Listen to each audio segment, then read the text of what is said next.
नमस्कार दोस्तों, द जी के ब्रेन में आपका स्वागत है। बहुत समय पहले भारत में एक समय ऐसा था जब घने जंगलों में डाकुओं का आतंक फैला रहता था। छोटे छोटे गांवों से लेकर बड़े नगरों तक इन डाकुओं का खौफ था। वे किसी को भी मार सकते थे और किसी का भी सामान लूट सकते थे। इन्हीं डाकुओं में एक का नाम था अंगुलिमाल। अंगुलिमाल का असली नाम था अहिंसक, जो उसके बचपन के संस्कारों और स्वभाव के विपरीत था। उसका जन्म एक ब्राह्मण परिवार में हुआ था और उसके माता पिता ने उसका नाम इस विश्वास के साथ रखा था कि वह समाज में शांति और करुणा फैलाएगा। उसके बचपन के कुछ वर्ष वास्तव में ऐसे ही थे। वह दयालु और सरल स्वभाव का बालक था, जिसे अपने माता पिता ने अच्छी शिक्षा देने का प्रयास किया। अहिंसक का परिवार समाज में प्रतिष्ठित था और उसके पिता ने उसे आरंभ से ही सही मूल्यों की शिक्षा दी। बाल्यकाल में वह शांत और ईमानदार था।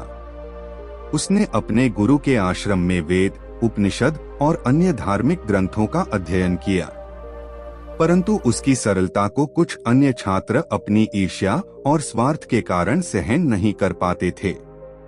अहिंसक बहुत प्रतिभाशाली था और यही कारण था कि उसके सहपाठियों को उससे जलन होने लगी।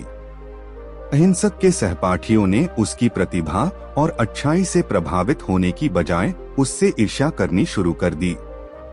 उन्होंने उसके गुरु को उसके खिलाफ भड़काने का निर्णय लिया। उन्होंने तरह तरह की झूठी कहानियां बनाई और गुरु को विश्वास दिलाने की कोशिश की कि अहिंसक का स्वभाव उग्र है और वह किसी भी हद तक जा सकता है। गुरु ने अहिंसक को एक असंभव सा कार्य करने के लिए कहा। उन्होंने कहा कि यदि वह गुरु का प्रिय बनना चाहता है तो उसे 1000 लोगों की उंगलियां काटकर लानी होंगी। अहिंसक के लिए यह बहुत बड़ी चुनौती थी, परंतु गुरु के आदेश को उसने चुनौती के रूप में स्वीकार कर लिया। उसे लगा कि यह कार्य करके वह अपने गुरु की प्रशंसा प्राप्त कर सकेगा। इस प्रकार अहिंसक के भीतर धीरे धीरे एक उग्र और हिंसक प्रवृत्ति पनपने लगी। वह निर्दयी बनता गया और एक एक करके लोगों की उंगलियां काटकर अपनी माला में जोड़ता गया। अब वह अंगुलिमाल कहलाने लगा, जिसका अर्थ था अंगुलियों की माला पहनने वाला। अंगुलिमाल अब एक खतरनाक डाकू बन चुका था। वह जंगलों में लोगों पर हमला करता, उन्हें लूटता और उनकी उंगलियां काटता। लोग उसकी क्रूरता से बहुत भयभीत हो गए थे और उसके नाम से ही कांपने लगते थे। उसके कारण गांवों में डर का माहौल था और लोगों ने जंगल के रास्तों पर जाना छोड़ दिया था।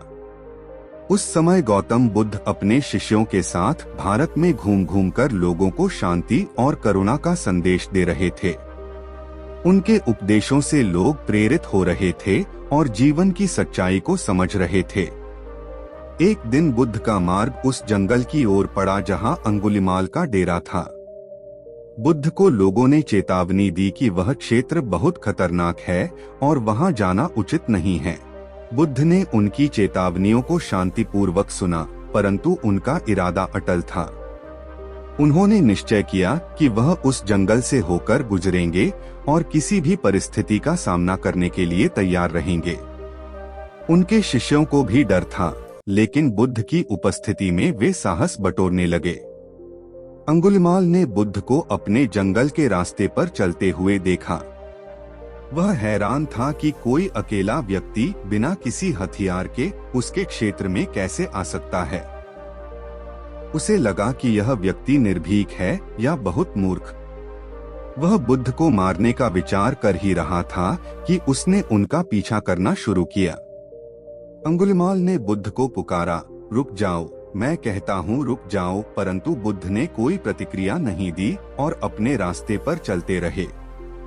उन्होंने अंगुलिमाल के क्रोध और उसकी उग्रता को महसूस किया, परंतु फिर भी उनके चेहरे पर शांति की झलक थी। जब अंगुलिमाल ने देखा कि बुद्ध उसकी बात नहीं सुन रहे, तो उसने और तेजी से उनका पीछा करना शुरू किया। उसने बुद्ध से कहा, मैंने कहा था रुक जाओ, क्या तुम सुन नहीं रहे हो? बुद्ध ने मुस्कुराते हुए उत्तर दिया, मैं तो रुक गया हूँ अंगुलिमाल। लेकिन तुम कब रुकोगे? यह सुनकर अंगुलिमाल को समझ में नहीं आया कि बुद्ध क्या कहना चाहते हैं। बुद्ध का यह कहना कि मैं रुक गया हूँ, अंगुलिमाल के लिए बहुत गूढ़ संदेश था। उसने पूछा, तुम किस बात की ओर इशारा कर रहे हो? तुम किस तरह से रुक चुके हो?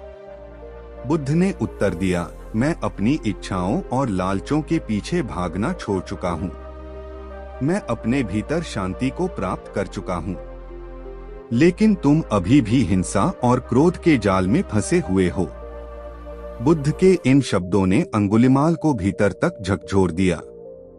वह सोचने पर मजबूर हो गया कि उसकी हिंसा और क्रोध का अंत कहाँ है। उसने पहली बार अपने भीतर एक शांति और करुणा का अनुभव किया। उसने बुद्ध के चरणों में गिरकर क्षमा मांगी और अपने जीवन को बदलने का निश्चय किया। अंगुलिमाल ने बुद्ध का शिष्य बनने का निश्चय किया और उनके मार्ग पर चलने लगा। उसने हिंसा का मार्ग छोड़कर करुणा, अहिंसा और दया का जीवन अपना लिया।